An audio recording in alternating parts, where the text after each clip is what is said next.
So anytime there's like after a tragedy, those are the tough days. Never a big interview or anything like that? Interviews don't scare me. No.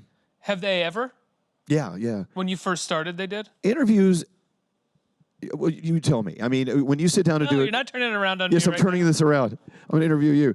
Interviews, once you learn how to do them, are great. They're fun. You're curious.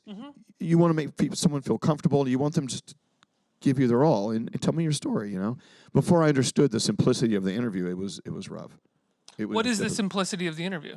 Keeping it pure, just like you're doing with me right now. Just say what's on your mind. I mean, be ready. You and I both, I think, is the long form interview or in the very generous, lucky position of not having to come with a very serious, prepared group of questions that we have to sort of like smash somebody with in 4 minutes and then get out of there. But do you remember a time in your interviewing life where you were so busy thinking of your next question, you probably didn't hear the answer they gave you to your last question? The very beginning, where like I thought that I had more producers who were like telling me the questions that I had to do, and then eventually I had a laptop. Eventually, I think after a few weeks, I just kind of shut the laptop to show them that I was just going to kind of riff and go with it. You have to do that. You got to trust yourself. Yeah.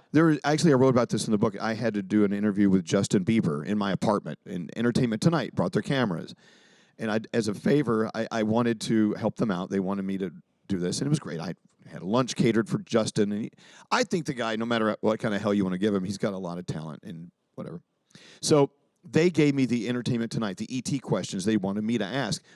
Questions I never would have asked the guy. I mean, personal stuff, your relationship with your mom, and you peed in a guy's mop bucket. I don't know if you remember that story. Yeah, I do. That was one of my favorite videos of all time because when he was peeing, he was going, "Bad boys, we're bad boys." Exactly. Well, they wanted me to ask those questions. So funny. And I was under the impression that those questions had already been asked and those stories were gone. Let's talk about your music. Let's talk about something else, Justin. But I asked the Entertainment Tonight questions, and I just felt like a total schmuck. And I felt awful because those are not the questions I would have asked. I actually apologized to him. Say, I'm sorry. I was doing someone else's interview. Well, there's also an aspect of that with those questions. They've already been asked. Right. The story's already been written, but someone wants to write the story again because that's the thing that they'll get the click. So you're not even really engaging in anything new. You're just dragging this person through old mud. It was stupid. Yeah. And I will never do that again. I've done that before. Well, we all have done it because we're trying to figure out our place in this world of interviewing, Yeah. And I did. I learned my lesson. I'll never do that. I'll never let a producer tell me what questions I must ask.